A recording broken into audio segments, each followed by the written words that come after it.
እንግዲህ አባታችን እየመሩ ነው ጸሎቱን። እንግዲህ እንደምታዩት ሁሉ ተጠልፏል፣ መስቀል ተጠልፏል። ልብሳቸው ላይ መስቀል አለ፣ አበባ ተቀምጧል። እዚህ ጋር ያው እንደ አልታር ነገር አላቸው እንደሚገባኝ። አሁን ወዴት አድርገው ጸሎት እንደሚያቀርቡ እኔ እጃቸው እንደ ዘርግተው ጸሎት እንደሚያቀርቡ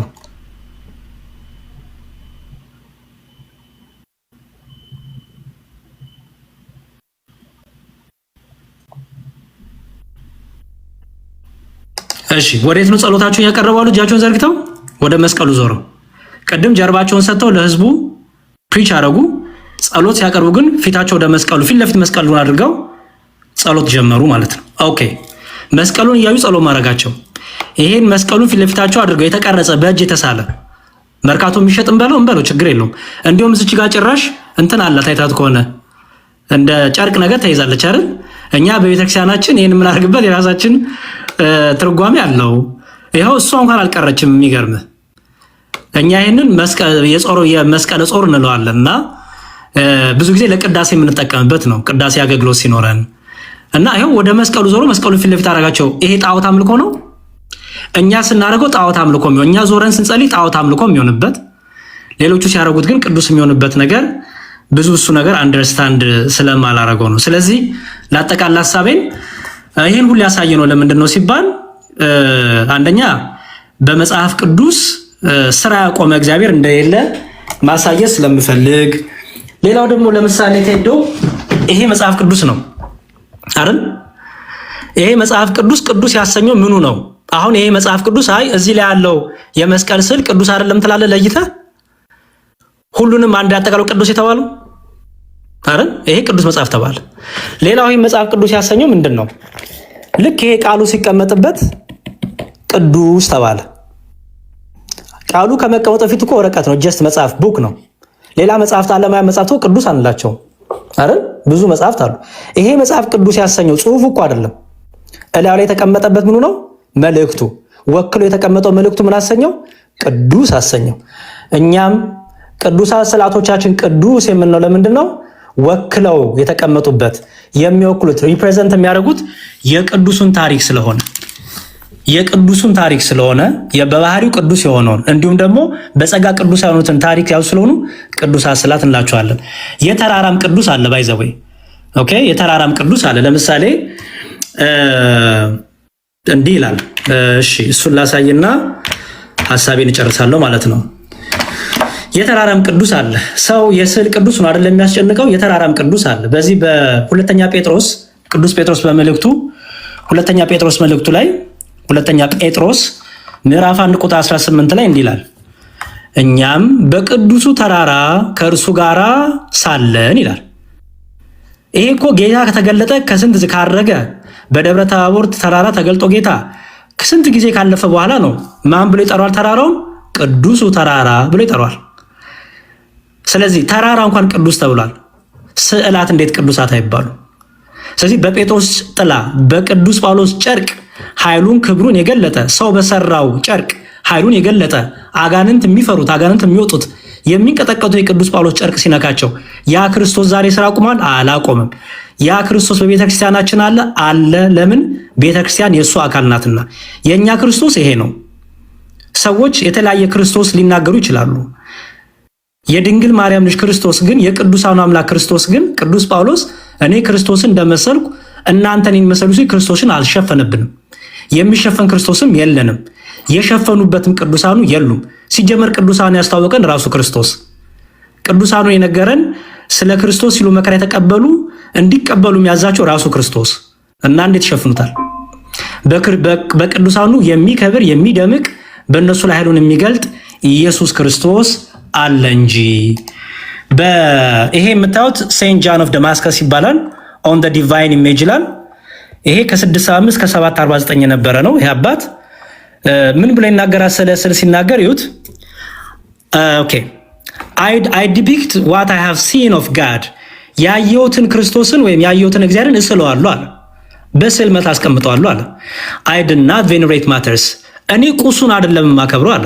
ወይ ከለሩን ወይ ሸራውን ወይ ቀለሙን አይደለም ማከብረው አለ። ይልቁንም I venerate the fashioner of matter እነዚህን ሁሉ አስቦ የሰራውን ባለቤቱን ግን አከብረዋለሁ። who became matter for my sake ምን ሆነ? ይሄ በሚያዘው በገዘፍ በሆነው ስጋ የተገለጠውን አምላኬን ስዬ አከብረዋለሁ፣ ስዬ አመልከዋለሁ ይላል። ስዕሉን ግን አላመልከውም፣ የስዕሉን ባለቤት ግን አመልከዋለሁ፣ እገዛላታለሁ ይላል። የቀደመችው ቤተክርስቲያን ስዕል ትጠቀማለች። ምን ብላ? ስዕል አምላኬ ነው ብላ አይደለም። አሁን ትልቁ የተዋሸብን ውሸት ስዕል ያመልካሉ። ማን ያለው እንዴ? ሰው ድርቅ ብሎ ቴዲ ያላልከውን ነገር ብልሃል ብዬ እንዴት ነው የምከራከር? የማታምነው እኛ ብናመልክ ምን ይከፋኛል እንዴ? እገሌ ደስ እንዲለው እገሌ እንዲከፋው ብዬ የምቀያይረው እኮ እምነት የለኝም እኔ። ክርስቲያን ኦርቶዶክሲያን ስዕል አናመልክም። ታመልካላችሁ? ውሸት።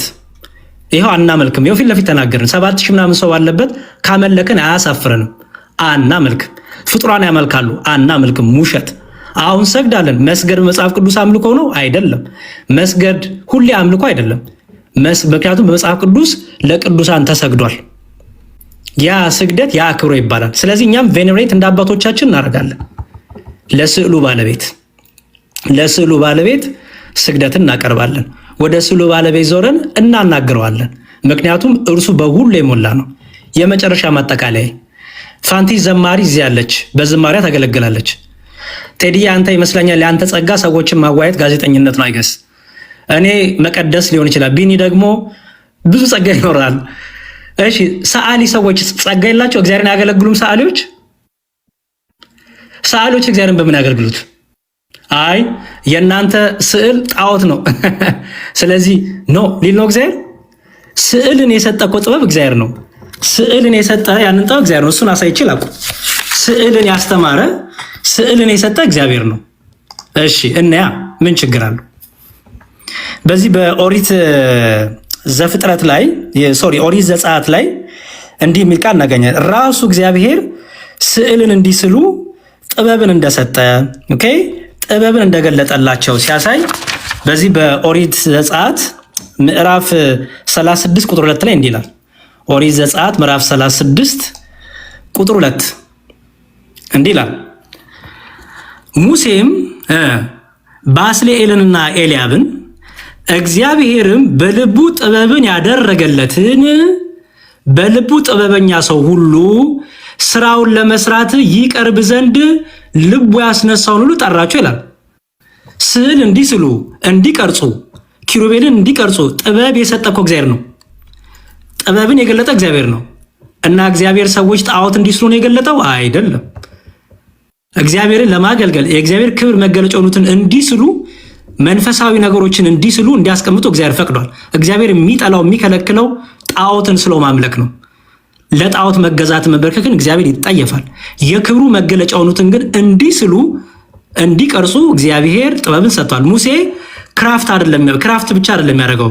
ባለፈው ውይይት ላይ ሰማሁታል። ምን ሙሴ እኮ ቀረጸ እንጂ አልሳለም። ውሸት። ቀርጿልም ስሏልም። ላሳያ ማስረጃ እሱን አሳይቼ ማቆም እችላለሁ። ኦሪት ዘጸአት ምዕራፍ 26 ላይ እንዲህ ይላል።